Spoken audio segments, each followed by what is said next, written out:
This is Jarrod Horak for the RunawayHorse.com. Welcome to my latest Kentucky Derby 2022 points race in my video series. After 30 races in the series, my top choices have 11 wins, 8 seconds, and a third place finish. Last week I got home 2 top choices in the Louisiana Derby. My top choice Epicenter was expected to set the pace, but he let Zozos and Pioneer of Medina set the pace there. He ended up stalking, pouncing, and winning nicely. So that early pressing versatility that he has is going to be definitely an asset on the first Saturday in May at 10 furlongs. Now over at Sunland Park, my top choice there was Slow Down Andy. And in that Sunland Park Derby, he ended up getting into an early speed duel with Straight Up G, putting that one away. Bye Bye Bobby came after him in the stretch. He would not let that horse go by, and he was able to have a determined victory for trainer Doug O'Neill. He picked up 50 Kentucky Derby points, and he's in the starting gate on the first Saturday in May. Now in this video, I'm going to cover analysis of the Florida Derby, and then we have some other Kentucky Derby and Kentucky Oaks points races this week, including the Arkansas Derby. And then I'm going to cover all the other races in video format, so stay tuned to my channel for those videos this week. But this one will do the Florida Derby. But before I do that, if you're interested in checking out the description in this video, I will provide links to bonus free selections like my daily Horse Racing Nation Best Bets blog. I have some other free selections that we post at the runawayhorse.com, some stake selections there. If you're interested in my full card analysis from Santa Anita Park, you can find those full cards at the runawayhorse.com on my sales page. And then if you're interested in supporting my channel in other ways, you can check out the description. There will be some more details about that as well. So now let's get into the analysis of this race, and I'm going to be doing the 14th race at Gulfstream Park for Saturday, April 2nd, 2022. It's going to be the Grade 1 $1 million Florida Derby for 3-year-olds, and they are traveling 1 1/8 miles on the main track, and the post time is scheduled for 6:38 p.m. Eastern Time. And in this race, number 1 is Strike Hard. He's 20-1 morning line. He was 4th in the Sam F. Davis from post 10 last time out. So now he's got a better post. So he's gone from that outer post to an inner post. And he rallied from 12th to finish 4th that day. In the Mucho Macho Man Stakes before that, he was second, clearly second best behind Simplification. And then he met White Abarrio, who's also in this field. And he was clearly second best behind that one at Gulfstream earlier this year. He likes Gulfstream. 5 starts, 2 wins, 2 seconds, and a third. Junior Alvarado rides him well. He's going to probably be saving ground behind the speed, and he'll try to get involved in the stretch. Classic Causeway, number 2. He's 7-2 morning line. He could be the one to catch here. He was able to basically wire the field in the Sam F. Davis after a sharp break. Did the same thing in the Tampa Bay Derby. Both of those races were at 1 1/16 miles. He completely was in command in those races. His speed figure did drop in the Tampa Bay Derby, and now he's back in 3 weeks, and he should be up on the pace. Let's see if he doesn't try to rate and learn something in here, because he's been going to the front. He did show that he could stalk the pace in the Kentucky Jockey Club Stakes last year. So let's see if maybe they try to do something like Epicenter did last week, where he was able, looked like he was going to control the pace, but he sat back, stalked inside, and then he won nicely. So let's see if Classic Causeway goes to the lead from post 2, or they try to do something different. Number 3, Simplification. He's one that went to the lead in the Mucho Macho Man Stakes, but then he blew the break in the Holy Bull Stakes, and he rallied from 7th place to finish 2nd. He was just ahead in front of Mo Donegal that day. White Abarrio dominated that race, sitting a really good trip. Florida Fountain of Youth Stakes last time out on March 5th. That was a rough running. Before we even started, 2 horses scratched out of that race, including the morning line favorite Mo Donegal. And then we had a spill, and 2 horses didn't finish that race. So a roughly run race with a couple scratches. It was a contested pace. You had my top choice, Emmanuel, hung out to dry, sitting a really wide stalking trip. And it was just an odd race. And then Simplification was able to stay away from the spill, stay wide, and then he won that race easily. Now do note that the last 8 winners of the Fountain of Youth Stakes have come back, and they did not win the Florida Derby in their next start. You have to go back to Orb in 2013 to find the last horse that won the Fountain of Youth and the Florida Derby. So Simplification probably will try to rally from off the pace. He drew a good post. Jose Ortiz rides him well, or at least he rode him well last time. He sticks aboard, and he is training well for this. Number 4 is King of Truth. He's a 50-1 outsider. He's 1 for 6 lifetime. He has 4 minor awards. He seems up against it in here. His pace figures, his speed figures, and pace figures just aren't fast enough to keep up with these.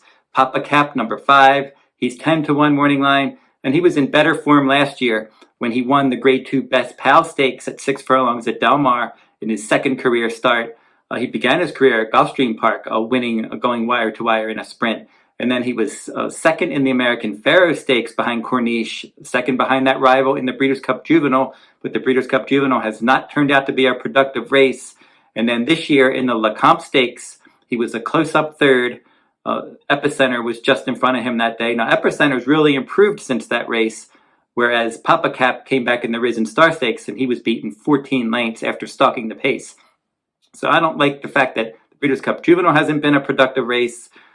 He lost both of his starts this year, and his speed figures were lower than his top speed figures last year. So Pappacap's really going to have to run a much better race in his third start after a layoff.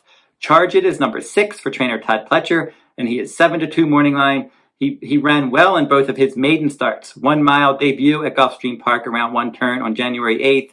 He battled on an above par pace, and he was just missed by a neck, but he was more than 12 lengths clear of the show finisher. So that really showed that the top 2 ran a quality race that day.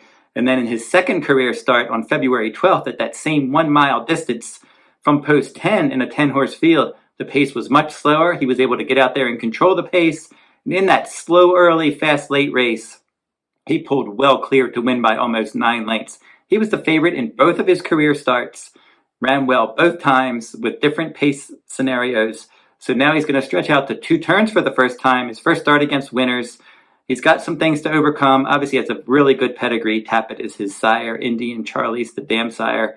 I think that this horse probably will get the distance. He should be up on the pace. He's been training with older stakes rivals for this race, and Todd Pletcher has saddled the winner of this race in 5 of the last 8 years. He does lose Lasix in this start, but his winning rider, Luis Saez, stays aboard. White Abarrio is the 7, and he's 3-1 morning line for trainer Safi Joseph Jr. He was my top choice, my value top choice in the Holy Bull Stakes last time, and he was 6-1, and he's had a great stalking trip in second, got the jump on the closers, and he won by more than 4 lengths.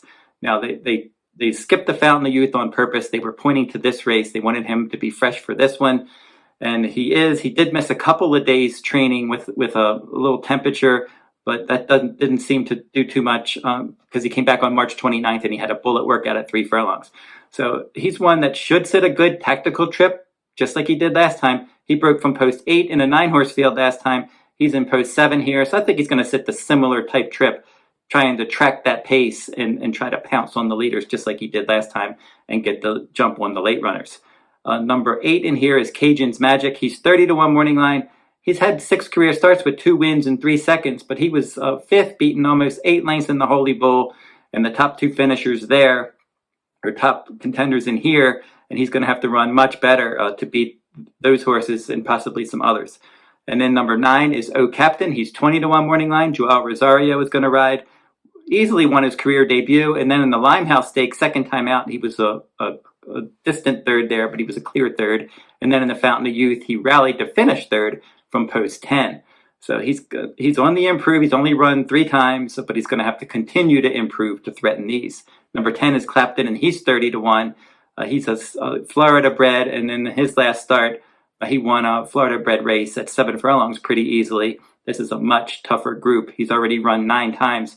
He's 2 wins, 2 seconds, and 2 thirds. Finally, number 11, Steel Sunshine, 30-1 morning line. He's run 4 times with a win and a second. At 1 mile and an eighth last time at Gulfstream Park, he was clearly second best. He's going to have to improve. He's going to be probably rallying from well off the pace. So the top contenders and the favorites in here look pretty good. If there's one long shot that I think might be able to hit the board, I would say consider using number 1, Strike Hard, because he did run quality races when he finished behind White Abarrio and Simplification. He likes Gulfstream Park. Sam F. Davis, he wasn't embarrassed from post 10, rallying from 11 lengths back to finish 4th. And he's one that I think, if you're looking for superfectas, maybe someone that can sneak in possibly 3rd or 4th for those kind of wagers, trifectas and superfectas, you can use him. So now I'll give out my top 4 after giving out that live long shot underneath. Then my top 4, my 4th pick in here is the 2 Classic Causeway. He's coming back in 3 weeks. He's already qualified. He's got enough points to get in the Derby. And maybe they want to try to see if he can rate a little bit from an inner post. We'll see what they end up doing here. But he's got enough points to be in the Derby, and I'm sure they want to get a mile in an 8th race under his belt. And let's see, facing a bit better competition here, how he performs in here. My third choice is Simplification. As I said, the Fountain, the youth runners, typically they'll get overbet in this race, and they've been blanked the last 8 years. I think he can hit the board. And his trainer, Antonio Sano, he had a horse that won the Fountain, the youth, and then ran in the Florida Derby a few years ago, and that was Gunavera. And after winning the Fountain, the youth, Gunavera finished 3rd in the Florida Derby. So I think Simplification, from rallying from off the pace, I think he can get a piece of this. My top 2 choices in here, my second choice is White Abarrio. Did pick him last time. He won't be 6-1 this time. He is 3 for 3 at Gulfstream Park. I like his tactical speed. He has a couple bullet workouts for this. Would not be surprised if he really ran a good race. But I'm going to go with the 6, Charge It, for trainer Todd Pletcher. As I said, Pletcher has won this race 5 of the last 8 years, and none of those horses were coming out of the Fountain of Youth. Now, I am concerned that some of them, they were coming off of allowance wins, and they were all exiting victories. But this one is just exiting a maiden win, so he is going to have to do the leap from maiden up to stakes ranks. But I think he's going to be right up on that pace. He's either going to be pressing Classic Causeway, or he's probably, if Classic Causeway doesn't go, then he probably goes to the lead. Either way, Charge It will be in the hunt throughout. He's got a lot of upside. He's almost as fast as these already, and he's firing bullets. As I said, he's working well with older stakes horses from the Pletcher barn, like Fearless. And if he can just get a good break and sit a good trip, I think he's got a good shot to win the Florida Derby. So Charge It will be my top choice in the 2022 Florida Derby. And that will wrap up this video. And again, it's like I said, stay tuned to my channel this week. I'm going to be posting other Kentucky Derby and Kentucky Oaks points races, including the Arkansas Derby. Until next time, good luck at the races. Hi, this is Jared, and thanks for watching. Don't forget to like, subscribe, and comment if you like this horse racing content. And don't forget to check out the description in this video if you're interested in supporting my channel, checking out bonus free selections, or purchasing my full card analysis from Southern California. Now I'm going to be doing my annual full cards, Triple Crown full cards from Churchill Downs, Pimlico, and Belmont for Derby, Preakness, and Belmont Stakes Day this spring. And you can find those at therunawayhorse.com on my sales page. Extensive analysis will be in those full cards for all the Triple Crown runners, wagers for all the Triple Crown day races from each track, including double, pick 3, pick 4, pick 5, pick 6 tickets, trifectas, superfectas, and so much more. In the last 22 Triple Crown races, I've given out 9 winning trifectas, 5 winning superfectas that have paid well into the thousands. So if you're interested in those, check those out at therunawayhorse.com on my sales page. Until I see you next time, good luck at the races.